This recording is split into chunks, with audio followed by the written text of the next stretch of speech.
गैबी अंगूर और चादर। हजरत लैस बिन साद रहमतुल्लाह अलैह फरमाते हैं, मैंने एक बार हज के इरादे मक्का मुकर्रमा में हाजिर हुआ। नमाज असर अदा करने के बाद मैं मस्जिदुल हराम के करीब वाक़े पहाड़ जबले अबी कुरैश की तरफ चल पड़ा। मैंने देखा कि एक शख्स बैठा हुआ ये दुआ कर रहा है, या रब्बी या रब्बी, यहाँ तक कि उसकी सांस फूल गई। फिर कहने लगा, या अल्लाह या अल्लाह, यहाँ तक कि फिर उसकी सांस फूल गई। फिर कहा, या हय्यू या कय्यूम, यहाँ तक कि फिर उसकी सांस फूल गई। फिर कहने लगा, या रहमानु या रहमान, यहाँ तक कि उसकी सांस फूल गई। फिर या अरहमर राहिमीन का बिर्द करता रहा हत्ता कि उसकी सांस फूल गई। जब वो फारिग हुआ तो बारगाह इलाही में अर्ज करने लगा, या अल्लाह, अंगूर खाने की ख्वाहिश है, मुझे अंगूर खिला दे। और मेरी चादरें फट गई हैं, मुझे नई चादरें अता कर दे। हजरत लैस बिन साद रदी रहमतुल्लाह अलैह फरमाते हैं, उसकी बात अभी पूरी ना हुई थी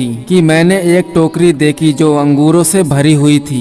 जब उसने खाने का इरादा किया तो मैंने कहा, मैं भी आपका शरीक हूँ। जब आपने दुआ की थी तो मैंने आमीन कहा था। उसने कहा, आइए अल्लाह का नाम लेकर खाएं और कोई चीज बचाकर ना रखें। मैंने आगे बढ़कर अंगूर खाना शुरू कर दिए। उन अंगूरों में बीज नहीं थे, लिहाजा मैं खूब शेर हो गया, यानी कि पेट भरकर खाए, मगर टोकरी में कुछ कम ना हुआ। फिर मुझे फरमाया, इन चादरों में से जो पसंद हो ले लो। मैंने कहा, मुझे चादरों की जरूरत नहीं है। फिर कहने लगे, तुम थोड़ी देर छुप जाओ ताकि मैं इन्हें पहन लूं। मैं आड़ में हो गया। उसने एक चादर को तैबंद के तौर पर इस्तेमाल किया और दूसरी ऊपर ओढ़ ली। फिर अपनी उतारी हुई दो चादरें अपने हाथ में ले ली और चल दिया। मैं भी उसके पीछे पीछे चल पड़ा, यहाँ तक कि जब वो सफा व मरवा के मकाम पर पहुँचा तो उसे एक आदमी मिला और कहने लगा, आए अल्लाह के प्यारे रसूल सल्लल्लाहु ताला अलैहि वसल्लम के चचा जाद, मुझे लिबास पहनाइए। अल्लाह करीम आपको लिबास पहनाए। उसने दोनों चादरें मांगने वाले के हवाले कर दी। मैंने उस आदमी से पूछा, अल्लाह आप पर रहम फरमाए,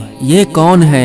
उसने जवाब दिया, ये हजरत जाफर बिन मोहम्मद यानी इमाम जाफर सादिक रहमतुल्लाह अलैह हैं। हजरत लैस रहमतुल्लाह अलैह फरमाते हैं, इसके बाद मैंने आप रहमतुल्लाह अलैह को बहुत तलाश किया मगर कहीं ना पाया। मुझे आप रहमतुल्लाह अलैह की जुदाई पर बहुत सदमा हुआ।